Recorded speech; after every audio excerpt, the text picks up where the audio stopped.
So naitwa Patrick Ibrahim Mugisha aka New Yayo NYY, represent Empathy I, give Papa proper coffee in a proper coffee cup, or you can call me the proper boy. So tuko hapa kwa sababu ya kuweza kujitambulisha, mtujue vizuri.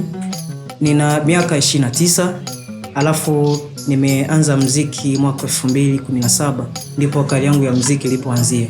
Nimetimiza miaka 8 nikiwa kwenye game, lakini kwa sasa tumeona kwamba tuna imani ya kufikia pale ambapo tunataka kupafikia kwa sasa, kwa sababu Kakele Studio imeweza kuorganize competition ya muziki. Kwa hiyo tuko vijana, tulikuwa tuko wengi, lakini kwa sasa tumebaki wadogo kuanza hii kazi. Mfano nikisema kama T-Max ni msanii ambaye kwa miaka ambayo nimeanza kusikia muziki vizuri, nilikuwa nikisikia mashairi ambayo kiyaimba ni vitu ambavyo vinajenga watu kwanza kimaisha. Na tarehe itakuwa ni tarehe 20 Disemba. Kwa hiyo watu mje kabisa, yani mje kwa wingi. Tutashare one love.